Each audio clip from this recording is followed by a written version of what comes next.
December 14th, 1944.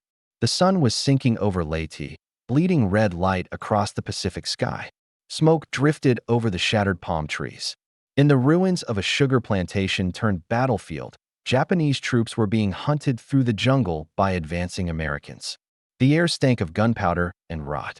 Overhead, the sound of P-47 thunderbolts echoed through the humid air like thunder made of steel. For months, Tokyo's radio broadcasts had painted the Americans as monsters, soulless brutes who tortured prisoners, burned villages, and desecrated the emperor's name. But here, in the fading light of another dying day, something unexplainable began to happen. A Japanese soldier named Corporal Takahiro Ono lay bleeding beside a ruined bunker, his leg torn open by shrapnel. Around him, the jungle hissed with the noise of battle. American infantrymen were moving in, dark shapes through the smoke. Ono's training screamed at him to fight to the death, to clutch his grenade and end his life before capture. He had been told that surrender meant humiliation, mutilation, and slow torture. But as he reached for the pin, he heard voices, urgent, panicked, but not cruel. "Medic, get the wounded man." Ono blinked, confused. The words were in English, but the tone was unmistakably human. Moments later, two American soldiers approached, one pointing his rifle, the other kneeling. Instead of finishing him off, they bandaged his wound. The man holding the rifle whispered, "He's just a kid." According to post-war diaries found in Yokohama, that moment shattered years of propaganda.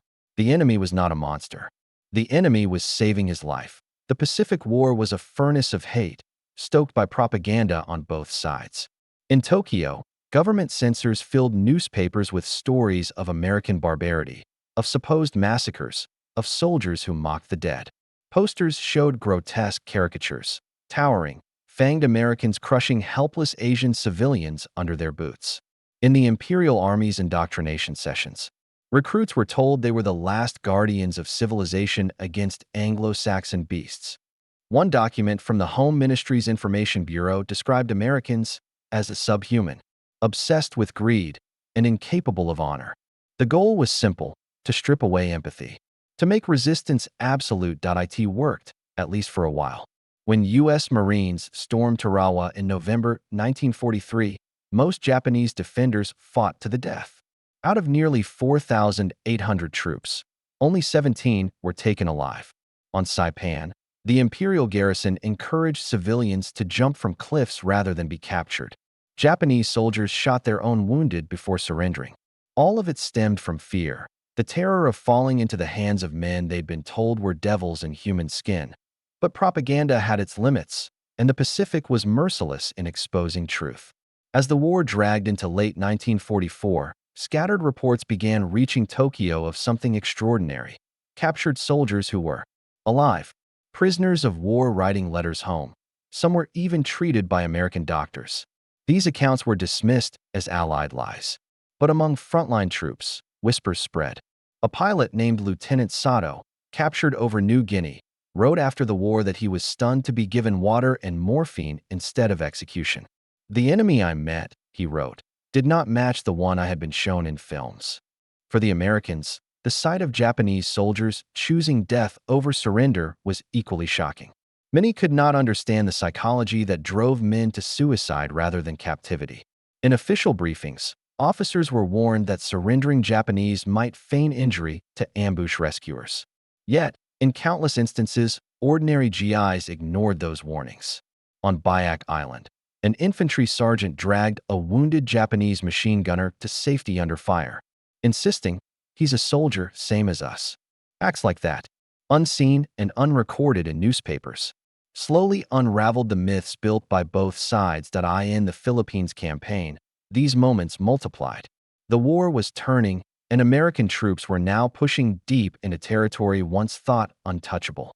The brutality of the fighting left little room for sentiment. Villages burned, rivers ran red, and yet, amid all that, there were flickers of compassion that defied reason. When the 1st Cavalry Division liberated Manila in February 1945, they discovered hundreds of civilian prisoners, emaciated but alive. Many Japanese guards had fled, but a few remained, terrified, expecting execution. Instead, American medics treated them alongside the prisoners they had once watched over. "We save who we can," one field nurse said. Even them. According to the U.S. Army Medical Corps field reports, that same humanitarian impulse extended to the battlefield. A surgeon from the 7th Infantry Division performed surgery on a captured Japanese officer using precious supplies meant for Americans. His reason: "If we start choosing who deserves care, we stop being human." Such moments never appeared in official propaganda. They were too complicated, too humane for a world still at war. But they happened again and again, quietly rewriting the story of what the enemy was. For the Japanese prisoners, captivity became a paradox. They had expected horror, but found structure. Food, shelter, medical treatment, even classes on English and farming. Many were still treated as enemies, but not as beasts. After the war, testimonies from former POWs described their shock at seeing American soldiers risk themselves for wounded comrades. One recalled how, during an air raid on an American camp in Mindanao, guards shielded Japanese prisoners from falling debris. "We did not understand," he said years later, "why they would protect us from our own planes." Even propaganda officials in Tokyo began to worry. Internal memoranda from early 1945 show growing unease about uncontrolled enemy narratives filtering back through POW rumors. The Information Bureau urged tighter censorship and harsher punishment for unpatriotic curiosity. But by then, the truth was leaking through the cracks. Soldiers returning from the front carried not just scars, but stories. Tales of American medics who risked sniper fire to pull in wounded, and of officers who buried the dead with ceremony, even enemies. One Japanese corporal later wrote in his memoir, "I saw an American kneel and pray over a fallen Japanese soldier. I thought he mocked us. Then I realized he prayed for him." The Japanese leadership could not allow that image to spread. The myth of the monstrous invader was essential to the war effort. Without it, loyalty would waver. Yet by 1945, Japan's isolation was collapsing, not just physically, but psychologically. Radios still blared messages of defiance, but the men who fought beneath those broadcasts had begun to doubt. The old certainties, honor, death, purity, were crumbling under the weight of human contradiction. That contradiction would soon reach its breaking point in the prison camps of the Pacific, where captured soldiers witnessed the unimaginable, Americans risking their lives for their comrades, sometimes dying for them. For those who saw it, the propaganda died in an instant. What replaced it was something far more dangerous to an empire built on lies: truth. And as the war ground toward its final months, that truth began to echo through the shattered jungles of the Pacific. The monsters were human after all, and that realization would change everything. The truth was not born in speeches or surrender ceremonies.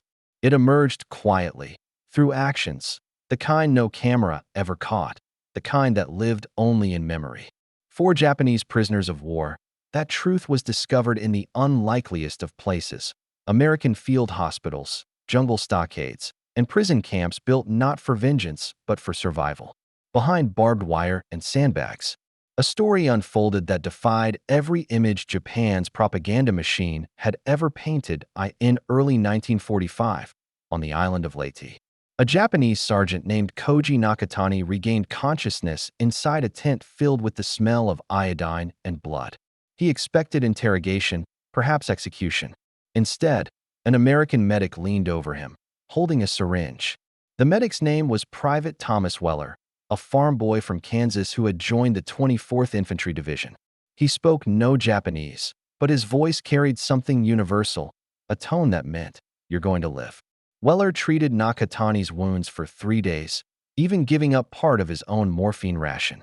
When the medic was later killed by artillery fire, Nakatani wrote in his diary that the man died saving the enemy he was told to hate. That diary would be recovered after the war and entered into the Allied translation archives in 1946. Inside those POW camps, the human contradictions deepened. The Geneva Conventions, barely honored by Imperial Japan, became the moral foundation for American policy.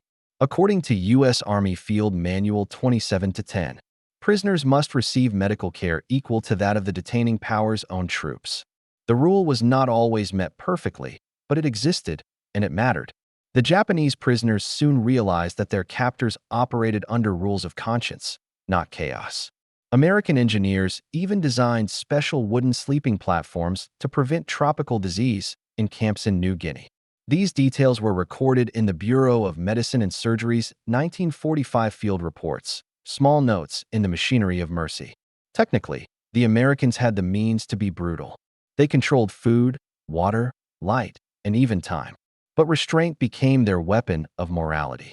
The prisoners were astonished to receive rice, fruit, and meat when American rations themselves were low. When Japanese officers refused food in protest, believing it a trick, camp commanders simply left the meals untouched until hunger overcame pride. They fed us like men, not animals, one former POW recounted years later in a Tokyo newspaper. We had been told they were beasts, but beasts do not share their bread.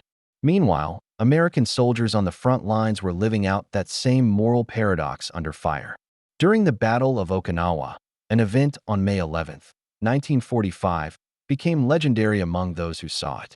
A platoon of the 96th Infantry Division came under mortar attack near Shuri Ridge.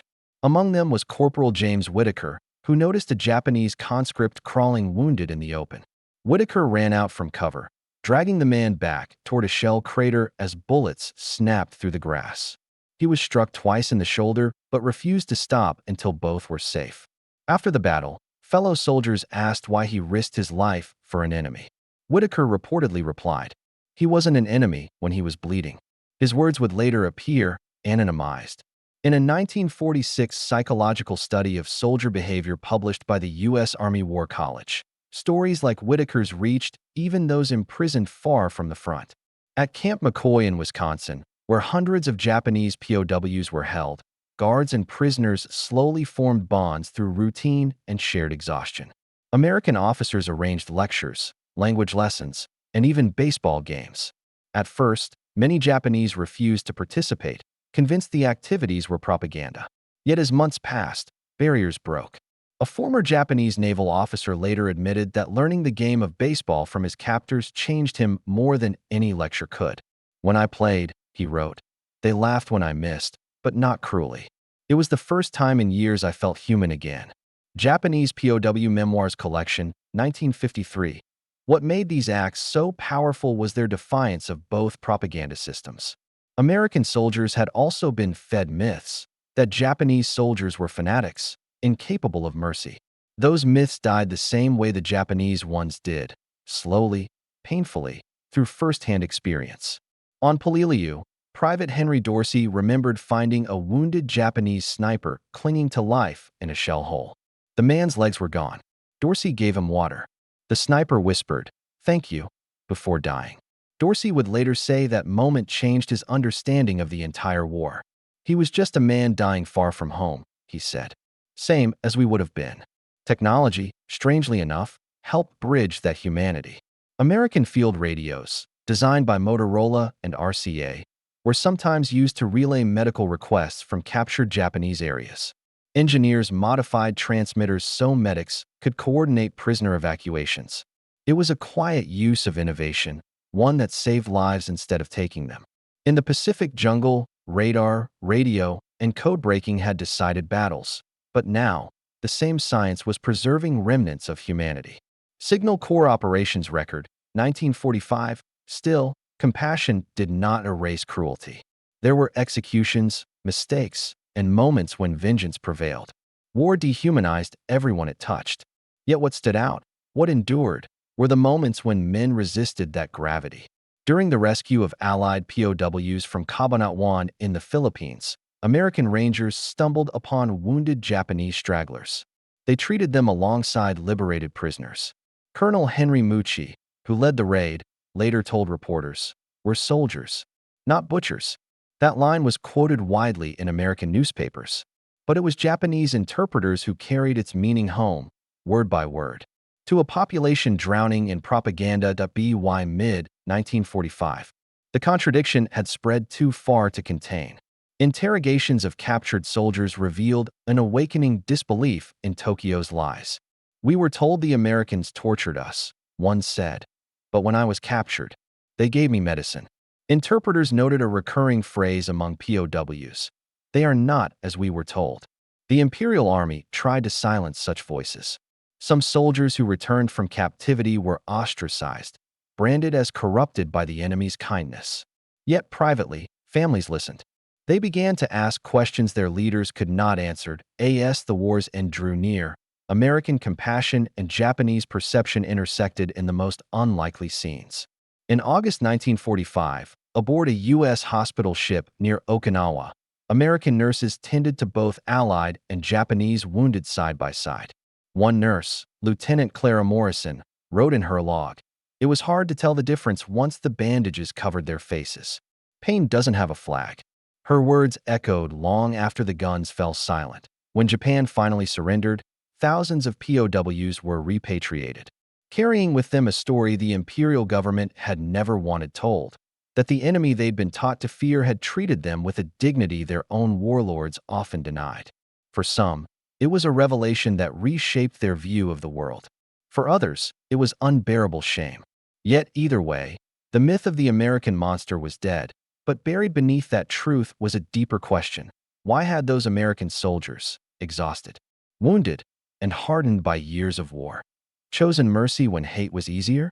That question would become the heart of the post-war reckoning. A moral inquiry that extended beyond victory or defeat. The answer would lie not in politics or propaganda, but in the code that soldiers carried with them, unwritten, unspoken, and tested only in the fire of war. And as Japan's prisoners returned home, that code would begin to reshape their understanding of what humanity meant. Even in hell, the war had ended, but the truth it revealed lingered like smoke over a dead battlefield. Japan lay in ruins, its cities reduced to ash, its army shattered, its empire gone. Yet amid the rubble, a quieter transformation began. It was not political or military. It was human. The stories of those who had seen the enemy's mercy, of men saved by the very soldiers they were told to fear, started to circulate. They began as whispers in repatriation centers, then letters, then memoirs. By 1946, these accounts were filtering through a nation desperate to understand how everything it believed could have been so wrong. In Tokyo's makeshift recovery camps, returning soldiers found themselves alienated. They had survived capture, an unthinkable disgrace under the imperial code. Yet what haunted them was not shame alone, but confusion. Corporal Takahiro Ono, once left for dead on Leyte and rescued by Americans, testified to occupation authorities that he had been treated with compassion equal to comradeship. His statement was included in a U.S. Strategic Bombing Survey appendix titled Psychological Reactions of Captured Enemy Personnel. 1946, it described a phenomenon that stunned Allied analysts, Japanese POWs expressing gratitude toward their captors for a society built on hierarchy and obedience. Such revelations were subversive, almost heretical. Across Japan, civilians began to encounter occupation soldiers, young Americans barely older than their own sons. And again, the old propaganda dissolved. The monstrous image painted by years of imperial broadcasts, of devils who drank blood and desecrated temples, was replaced by men handing out chocolate, cigarettes, and medical aid. They smiled, one Tokyo shopkeeper recalled. It was the first time in years we saw the faces of our conquerors and did not tremble. The contrast between that reality and wartime lies shocked a generation into silence. But among veterans, silence turned into introspection.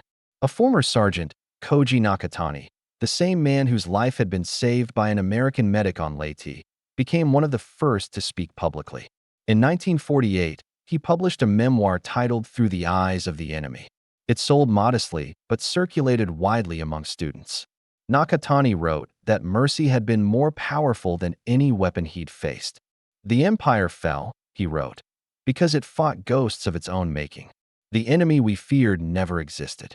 The book was denounced by ultranationalists, but quietly admired by intellectuals rebuilding Japan's conscience. It would later be quoted in the 1951 Tokyo University ethics lectures on the human cost of ideology. For the Americans, the revelation worked in reverse. They returned home believing they had fought monsters and discovered they had fought men. The veterans of the Pacific carried an uneasy pride.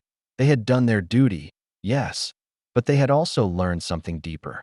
In interviews conducted by the Veterans History Division in 1947, soldiers repeatedly described moments of empathy they could not explain. One Marine, who had lost friends on Polilliu, admitted he could never again watch war films that dehumanized the Japanese. They were brave, disciplined, and wrong, he said. But so were we, sometimes. We just had more food and better guns. That quiet humility became a foundation for America's post-war narrative of reconciliation. Historians would later call it the moral inversion of the Pacific War. The propaganda that once defined the enemy gave way to a shared understanding of suffering. Nowhere was this clearer than in the Red Cross exchanges that continued through 1946 to 47. American officers personally escorted Japanese repatriation ships, ensuring safe passage and food supplies.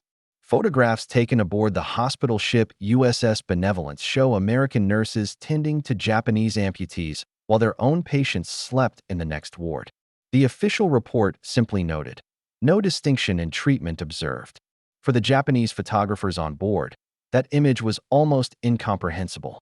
One later wrote, "They defeated us, yet they healed us. We did not know which wound hurt more." The shift had strategic consequences as well. American occupation authorities, led by General Douglas MacArthur, recognized that rebuilding Japan required more than physical reconstruction. It required moral re-education. But they also understood that compassion itself was the most potent propaganda. Rather than punish every soldier, they demonstrated justice and restraint.